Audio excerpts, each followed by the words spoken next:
যোৱা ৰাতি 11টামান বজাত আমাৰ ৰিজাল্টটো আহিলে মই 542 মাৰ্ক পালোঁ আৰু কেইবছৰ ধৰি তুমি চেষ্টা কৰি আছা? 3 বছৰ ধৰি চেষ্টা কৰি আছিলোঁ যোৱা। তোমাৰ দেউতাই কি কৰে?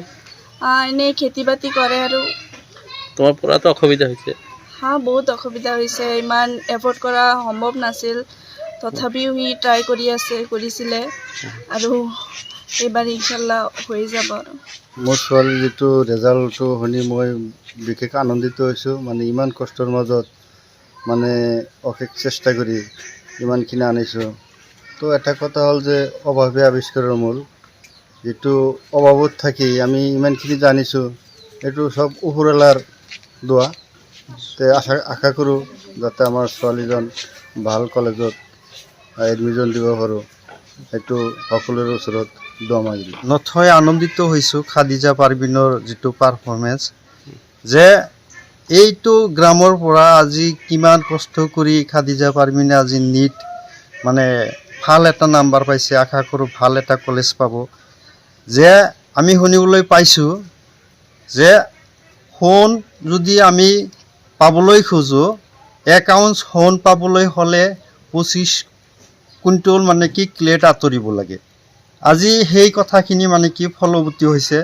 25 কুইণ্টেল ক্লেট আঁতৰাই আজি সোণ খুজিবলৈ মানে কি খাদেম ভাই আজি মানে সেই পৰিস্থিতিত উপনীত হ'বলৈ পাৰিছে। আমি নথৈ আনন্দিত আৰু আগবাঢ়ি যাওক। আশা কৰোঁ ভাল এজন সুচিকিৎসক হৈ আমাৰ দেশত সুনাম কঢ়িয়াই আনক। যে সৰ্বোপৰিতে নিট এক্সাম যিটো ৰিজাল্ট হ'ল আৰু সেই ৰিজাল্টত আপোনাৰ 542 মাৰ্ক কেৰি কৰিছে।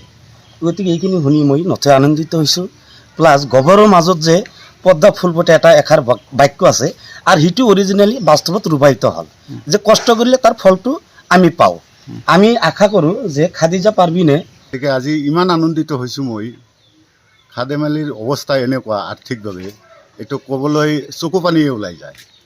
সি যেনেকৈ ছোৱালীজনীক এনেকুৱা যোগ্য কৰি উঠাইছে, আজি খালি আমাৰে এটা গৌৰৱৰ কথা নহয়, এইটো আমাৰ কুকিলা উত্তৰপাৰাৰ পৰা মাছপাৰালৈকে আজিলৈকে কোনো ধৰণৰ এনেকুৱা নিট পৰীক্ষাত উত্তীৰ্ণ হ'ব পৰা নাছিল।